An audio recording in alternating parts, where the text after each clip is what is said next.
Hello and welcome to my channel. आज हम पढ़ने जा रहे हैं chapter 15 of DAV SST India marches ahead part 2। Part 1 में हम पढ़ चुके हैं इंडियन इंडिपेंडेंस एक्ट क्या है, इंडियन कॉन्स्टिट्यूशन कैसे फ्रेम हुआ, 5 ईयर प्लानिंग क्या थी और नीति आयोग क्या है। अब इस चैप्टर को आगे बढ़ाते हुए हम सीखने जा रहे हैं इंडियन डेमोक्रेसी के बारे में। The part that the independent India had to follow was plan during the freedom struggle itself. जब हमारी इंडिया की फ्रीडम स्ट्रगल चल रही थी उसी दौरान हमने डिसाइड कर लिया था कि after the independence what path we are going to follow. हम चाहते थे कि हमारे देश की गवर्नेंस की पार्ट लोगों के हाथ में हो and that is why we opted for a democracy. हमारे देश में अलग अलग सेक्शंस थी सोसाइटी की और हम चाहते थे कि हम सभी सेक्शंस को इक्वल रिप्रेजेंटेशन दें, सब इक्वल स्टेटस इंजॉय कर पाए। इक्वलिटी का यहाँ पे अर्थ है कि सबको इक्वल स्टेटस मिले, अपॉर्चुनिटी इक्वल मिले और सभी को किसी बिना भेदभाव के आगे बढ़ने का मौका मिले। हमारी डेमोक्रेटिक गवर्नमेंट ने सभी लोगों के इंटरेस्ट को प्रोटेक्ट करते हुए काम किया, चाहे वो बैकवर्ड क्लासेस हों, चाहे अलग अलग सेक्शंस ऑफ सोसाइटी हों। 1964 तक इंडिया में कांग्रेस के अंडर डेमोक्रेटिक कंट्री के रूप में इंडिया आगे बढ़ता गया। उस वक्त कांग्रेस का कंट्रोल पंडित जवाहरलाल नेहरू जी के पास था, परंतु 1967 वॉज अ टर्निंग पॉइंट। 1967 को हम एक टर्निंग पॉइंट इसलिए कहते हैं क्योंकि ये वही समय था जब कांग्रेस के अलावा कुछ और parties, local parties, regional parties भी हमारी देश की डेमोक्रेसी में सामने उभर के आई, जिन्होंने लोगों को मौका दे दिया कि वो अब और किसी पार्टी से भी अपना नेता चुन के आगे रिप्रेजेंट करवा सकते हैं। This was a period of actual democratization of Indian politics. After that Gandhi family dominated the Indian politics scene till 1977। 1977 तक इंडिया की पॉलिटिक्स में गांधी फैमिली की ही डोमिनेशन रही। हमारे देश की डेमोक्रेसी को बहुत से चैलेंजेस को फेस करना पड़ा, पर फिर भी we started to march onwards. Indian democracy has been functioning successfully except for 2 years when a state of emergency was imposed in 1975 by Mrs. Indira Gandhi, the then Prime Minister. After 1977, some political parties succeeded in controlling the power for the short spells, but they could not sustain their governments. इस पूरे paragraph में हमने ये पढ़ा कि 1977 के बाद India की गवर्नमेंट एक प्रॉपर डेमोक्रेटिक कंट्री के रूप में काम करने लगी, पर 1975 एक ऐसा समय आया जब इंडिया में एमरजेंसी घोषित कर दी गई। अब आपको यहाँ पे याद रखना है कि who imposed emergency in India. The answer is Mrs Indira Gandhi. और कब इम्पोज की गई थी? 1975 में। एमरजेंसी के बाद 1977 में वापस हमारे देश ने एक प्रॉपर डेमोक्रेटिक कंट्री के रूप में काम करना शुरू कर दिया। 1977 के बाद इंडिया में कुछ ऐसी पावर्स आ गई जो कि देश की गवर्नेंस को संभालने लगी, पर ये जो पार्टीज़ थी ये कुछ शॉर्ट स्पेल, मतलब कुछ थोड़े समय के लिए ही सामने उभर कर आई। ठीक है, अब आजकल का समय जो चल रहा है, in the recent times we have witnessed coalition governments and politics of friends and alliances. अब हमारे देश में जो गवर्नमेंट चल रही है, ज़्यादातर वो गवर्नमेंट हम जैसे देख रहे हैं उन्हें कहते हैं कोलिजन गवर्नमेंट्स और the governments of friends and alliances. अब ये फ्रेंड्स और अलायंसेस क्या हैं, हम आगे ये पढ़ने जा रहे हैं। Fronts are formed before the elections to contest collectively, whereas coalitions are formed after the election to form the government. जब कुछ पार्टीज इलेक्शन से पहले ही ग्रुप बनाती हैं इलेक्शन को कॉन्टेस्ट करने के लिए, तो उनको कहते हैं फ्रेंड्स। और ऐसी पार्टीज जो इलेक्शन होने के बाद ग्रुप बना के गवर्नमेंट फॉर्म करेंगी उन्हें कहेंगे ये है कोलिजन गवर्नमेंट। इलेक्शन के बाद कभी कभी ऐसा होता है कि एक प्रॉपर एक पार्टी को बहुमत प्राप्त नहीं होती, तो कुछ पार्टीज मिल के फिर गवर्नमेंट फॉर्म करती हैं, तो उस तरह की गवर्नमेंट को कहते हैं कोलिजन गवर्नमेंट। हमारे देश में जितनी कोलिजन गवर्नमेंट बनती हैं उसमें अब ये पार्टीज़ पे डिपेंड करता है, उनकी जो आपस में कंडीशंस होती हैं उन पे डिपेंड करता है कि कुछ पार्टीज़ कोलिजन गवर्नमेंट को सपोर्ट करती हैं आउटसाइड बाहरी रूप से, और कुछ गवर्नमेंट का एक पार्ट बन के सपोर्ट करती हैं depending upon the condition of the alliance और द फ्रेंड्स। अब हम पढ़ेंगे कि under the circumstances the multi-party system of India has been the axis of democracy that provides a hope to produce a government that is accountable to the citizens and responsive to their needs and expectations। इस multi party system के अंदर ही हमारे देश को ऐसी government अब मिल रही है जो कि अकाउंटेबल भी है सिटीजन्स के लिए और रिस्पॉन्सिबल भी है। Like all other federal systems, India too has two kinds of political parties। बाकी फेडरल सिस्टम्स की तरह यहाँ पर दो तरह की पॉलिटिकल पार्टीज होती हैं। उनमें से एक पार्टी होती है जिसे कहते हैं नेशनल पार्टी या नेशनल लेवल पार्टी, और दूसरी तरफ होती है स्टेट और regional level party.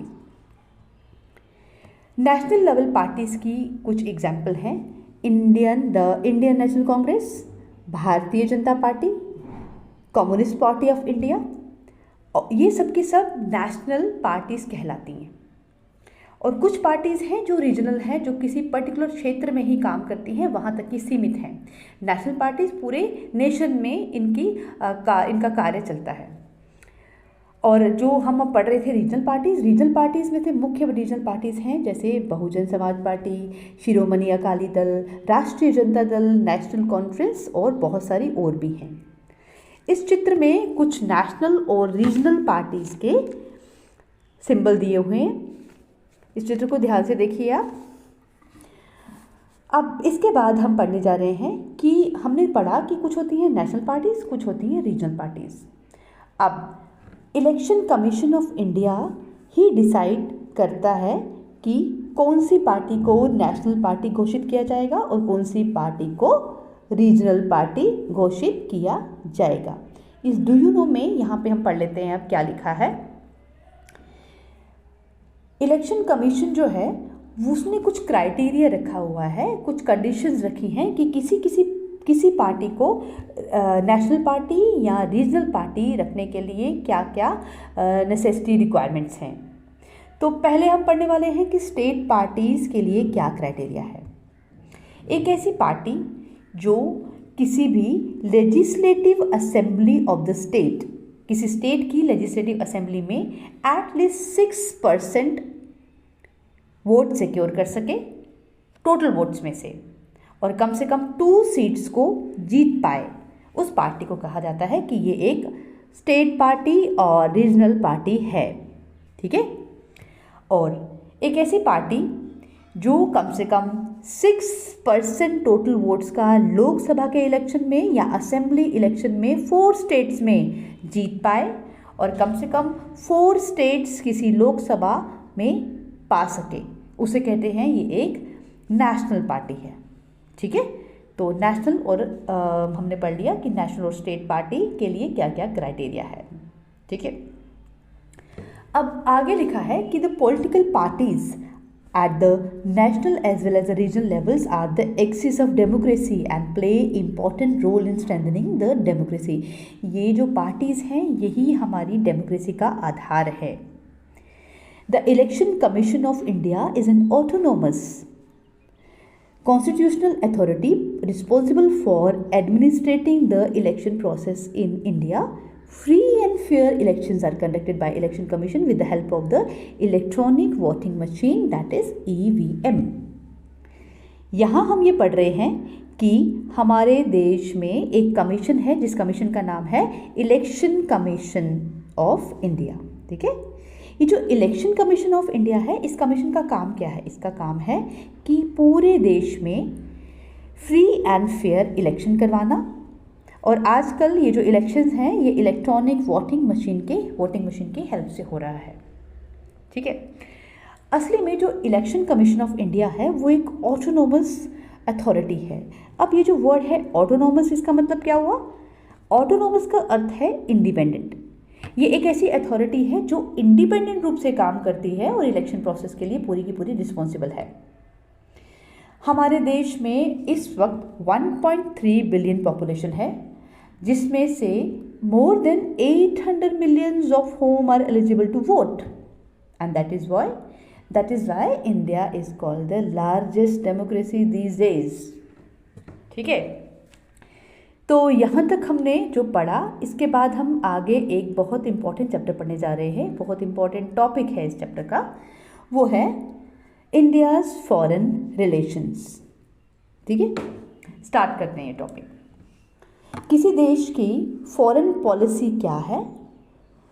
Foreign policy reflect करती है कि उस देश की क्या इन्वॉल्वमेंट होगी वर्ल्ड के अफेयर्स में, और उसका क्या रोल होगा कि दुनिया के जितने मैटर्स हैं, मसले हैं, उसमें वो देश क्या अपना रोल निभाएगा, क्या अपनी इन्वॉल्वमेंट देगा।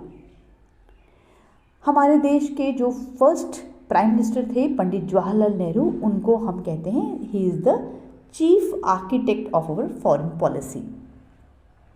इंडिया की फॉरेन पॉलिसी के कुछ बेसिक फीचर्स हैं। इन बेसिक फीचर्स को शो करने के लिए आपकी बुक में एक सर्कल सा दिया है, एक ये आप देख सकते हैं, ये एक व्हील दिया है। ये व्हील दर्शा रहा है कि हमारी फॉरेन पॉलिसी जो है वो किस आधार पे काम करती है। ठीक है, अब ये पढ़ लेते हैं। इसमें बताया है कि हमारी फॉरेन पॉलिसी का पहला जो फीचर है वो है belief in United nation and non aligned movements. हम पूरी तरह से बिलीव करते हैं यूनाइटेड नेशन पे, और हम बिलीव करते हैं नॉन अलाइंड मूवमेंट्स पे। नॉन अलाइंड मूवमेंट मतलब कि हम ना तो किसी पावरफुल कंट्री पे डिपेंड रहेंगे, ना ही हम किसी और को, किसी एक पर्टिकुलर पावरफुल कंट्री को सपोर्ट करेंगे। ठीक है, नेक्स्ट है हमारा feature promotion of the world peace, कि हमारा देश पूरी दुनिया में शांति का प्रचार करने में बिलीव करता है। एंटी रेसिज्म मतलब हम किसी भी प्रकार के नक्सलवादी, जातिवादी विचारों से दूर रहेंगे। इसके बाद है एक बहुत इम्पॉर्टेंट फीचर जिसे कहते हैं पंचशील। पंचशील जो है ये असली में क्या है? असली में ये कुछ प्रिंसिपल्स हैं, जिन प्रिंसिपल्स के आधार पे हमारा देश बाकी कंट्रीज़ के साथ रिलेशन बनाता है। ठीक है, पंचशील के बाद है एंटी कोलोनिज्म एंड एंटी इंपीरियलिज्म। हमारा देश ना तो दूसरी कंट्री को अपने देश पर कॉलोनीज बनाने पे बिलीव करता है, ना ही खुद किसी दूसरी कंट्री पर शासन या कॉलोनी बनाने पर बिलीव करता है। नॉन अलाइनमेंट, नॉन अलाइनमेंट मतलब किसी एक पर्टिकुलर देश का समर्थन ना देना। ठीक है, गुट निरपेक्ष रूप पे काम करना। फ्रेंडली को रिलेशन विद नेबर्स, अपने पड़ोसी देशों के साथ मित्र भाव से रहना, उनका सहयोग देना। रीजनल कोऑपरेशन, अपने क्षेत्रीय इलाकों के साथ, अपने क्षेत्र के आसपास के जितने देश हैं उन सब के साथ पूरी तरह से सहयोग के साथ काम करना। तो इस व्हील में हमने पढ़ लिया कि मेन बेसिक फीचर्स क्या थे इंडिया के फॉरेन की पॉलिसीज़ के। अब इसके नीचे एक डू यू नो दिया गया है, आइए वो भी पढ़ लेते हैं। इस डू यू नो में कहा है the basic of our foreign policies are the 5 principles of Panchsheel. हमारी जो फॉरेन पॉलिसी है उसका मुख्य आधार है ये पंचशील। हमने उस व्हील में पढ़ा था कि पंचशील जो है वो एक बेसिक फीचर है। अब ये पंचशील क्या है? ठीक है, पंचशील में हमने कुछ कंडीशंस रखी हैं, कुछ हमने बेसिक प्रिंसिपल्स बना के रखे हैं। इन प्रिंसिपल्स के आधार पे ही हमारा देश अपने फॉरेन मैटर्स में इन्वॉल्व होता है।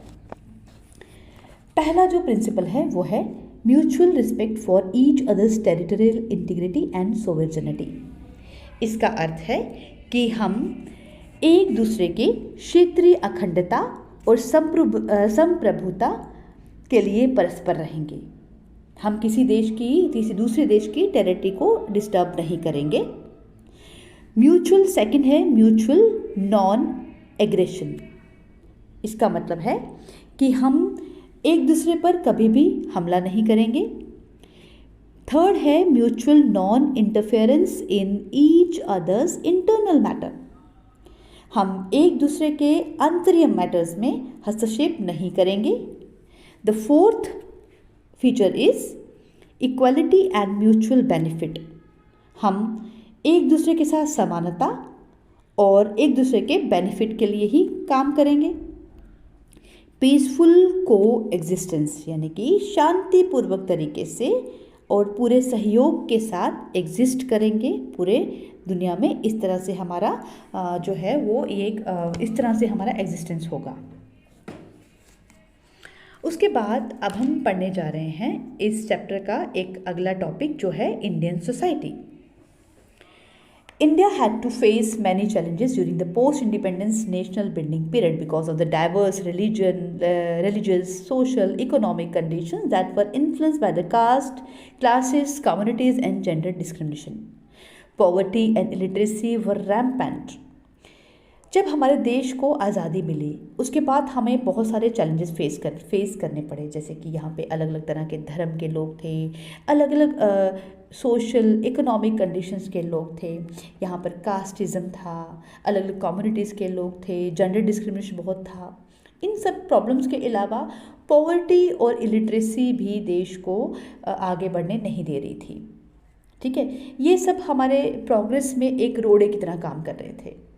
बहुत सारे स्टेप्स लिए गए जिससे कि हम सोशल प्रोग्रेस कर सके इंडिया में। हमारे देश में रिजर्वेशन की पॉलिसी अपनाई गई और गवर्नमेंट जॉब्स में, एजुकेशन इंस्टीट्यूट्स में शेड्यूल कास्ट, शेड्यूल ट्राइब्स और अदर बैकवर्ड क्लासेस को रिजर्वेशन दी ताकि उनकी भी अपलिफ्टमेंट हो सके। इसके बाद नेक्स्ट टॉपिक है challenges to Indian democracy. The Indian democracy has achieved multifaceted social economic progress, but at the time of the independence India faced herculean task. India ने बहुमुखी अपना सामाजिक और आर्थिक विकास किया, पर फिर भी हमारे जब देश आज़ाद हुआ तो बहुत से चैलेंजेस इंडिया को फेस करने पड़े। जब देश आज़ाद हुआ तो देश में बहुत पॉवर्टी थी, यहाँ पर बहुत से लोग रिफ्यूजी थे। रिफ्यूजी का मतलब होता है कि जो दूसरे देशों से यहाँ पर पलायन करके आए थे। एम्प्टी कॉफर्स, देश का खजाना बिल्कुल खाली था। Created a delicate situation for the newly formed independent country. इन सब ने जो नई इंडिपेंडेंट कंट्री बनी थी इंडिया एक, उसके लिए बहुत एक डेलिकेटेड सिचुएशन क्रिएट कर दी। बहुत एक गंभीर समस्याएं थी ये सारी हमारे सामने जब हम आज़ाद हुए। देश में हर चीज़ की शॉर्टेज थी उस वक्त, जैसे कि खाने की शॉर्टेज, दवाइयों की, इंडस्ट्रीज़, इंफ्रास्ट्रक्चर प्रॉपर नहीं थे, ना ही यहाँ पे लोगों में प्रॉपर स्किल्स थे, तो स्किल्ड मैन पावर की भी कमी थी। लोगों को हाउसिंग की फैसिलिटी नहीं थी प्रॉपर। यहाँ पर और भी कुछ सोशल एविल्स थे जैसे कास्ट सिस्टम थे। इन सब ने हमारी प्रोग्रेस को रोक के रखा था। हिंदू मुस्लिम बहुत क्लैशेस थे और इन सब को दूर करने के लिए हमारी गवर्नमेंट ने बहुत नेशन वाइड प्रोग्राम्स चलाए। इंडिया ने रिमार्केबल प्रोग्रेस की हर फील्ड में, इंडस्ट्रीज़ में, इकोनॉमिक में, ट्रांसपोर्ट, कम्युनिकेशन, साइंस और हर क्षेत्र में। इंडिया का फोकस रहा कि वो एक यूनिफाइड और डेवलप्ड नेशन अपने आप को बना सके। हमने अभी तक बहुत सारे पॉवर्टी के इश्यूज़, इलिटरेसी के इश्यूज़, पुअर हेल्थ का, इन सब इश्यूज़ को सॉल्व करने की कोशिश तो की है, पर फिर भी ये हमारे देश के लिए थ्रेट बन के सामने रहे हैं, जिससे कि इसके अलावा हमारे देश में पीस और प्रोग्रेस जो है तभी बढ़ी आगे जब हमने इनको प्रॉपर रूप से इनको सॉल्व किया, इन प्रॉब्लम्स को, इनके बारे में सोचा, इनके बारे में अलग अलग प्लान्स बनाए। Our country has undergone many major political, cultural, economic changes and since independence, but there are many avenues that still need improvement. हालांकि हम बहुत तरक्की कर चुके हैं हर क्षेत्र में, लेकिन फिर भी अभी बहुत सारे ऐसे क्षेत्र हैं जिनमें तरक्की करना बाकी है। अब हम पढ़ने जा रहे हैं इस चैप्टर का last topic, and this is a very important topic. What is India vision 2020? Every country needs a vision which will stir the imagination and motivates all segments of the society to greater effort. It is the dream of all Indians that India should emerge as a vibrant and dynamic country and make great progress in all fields. हर देश की तरह हमारा भी एक vision है कि हम एक ऐसा देश बनाएं जो कि वाइब्रेंट हो, डायनामिक हो। इंडिया के हर सिटीज़न का ये ड्रीम है कि हमारा देश जो है वो वाइब्रेंट का अर्थ है कि फुल ऑफ एनर्जी, जो हर क्षेत्र में तरक्की कर रहा हो। डायनामिक का मतलब प्रोग्रेसिव, जिसमें हर इंसान की तरक्की हो। ये सब तब हो सकती है जब सबको बेटर क्वालिटी ऑफ एजुकेशन दी जाएगी। Better quality of education at all the levels, her level में, चाहे वो बेसिक लिटरेसी हो, चाहे हाई टेक साइंस हो, टेक्नोलॉजी हो। एग्रीकल्चर की जब प्रोडक्शन बढ़ाई जाएगी, प्रॉपर इंडस्ट्रियल क्वालिटी पे ध्यान दिया जाएगा। आईटी सेक्टर, बायोटेक्नोलॉजी, इन सब पे भी प्रॉपर स्ट्रेस दिया जाएगा। इसके अलावा हेल्थ सेक्टर को भी इम्प्रूव करना पड़ेगा। न्यूट्रिशन प्रॉपर सबको मिलेगी। इसके अलावा कुछ ऐसी प्रॉब्लम्स हैं हमारे देश की जिनको कि हमें मद्देनज़र रखना होगा, जैसे कि कुछ प्रॉब्लम्स हैं population growth, energy and water conservation, peace and security. इन सब मसलों पे ध्यान रखते हुए अगर हम और हमारा देश मिलकर काम करेंगे तभी हम एक प्रोग्रेसिव और डेवलप्ड देश बन पाएंगे। इस चैप्टर के एंड में डॉक्टर अबुल कलाम, जो कि हमारे लेट प्रेसिडेंट हैं, उन्होंने बहुत सुंदर शब्दों में कहा है, the day is not far when enlightened and ignited minds will transform India to a competitive and beautiful nation. अर्थात वो दिन दूर नहीं जब बहुत सारे एनलाइटेड का अर्थ है प्रबुद्ध, यानी कि नॉलेजफुल, और इग्नाइटेड मतलब प्रज्वलित। वो दिन दूर नहीं जब बहुत सारे नॉलेजफुल और बहुत सारे तत्पर लोग इंडिया को ट्रांसफॉर्म कर देंगे एक कॉम्पिटिटिव और ब्यूटीफुल नेशन के रूप में। तो इसी के साथ ये चैप्टर यहीं पे ख़त्म होता है। मुझे उम्मीद है आपको ये चैप्टर अच्छे से समझ आया होगा। अगर आपको ये चैप्टर और वीडियो लेक्चर अच्छा लगा तो प्लीज़ कमेंट करके ज़रूर बताइएगा, और मिलते हैं अब नेक्स्ट वीडियो में। तब तक के लिए बाय बाय, टेक केयर।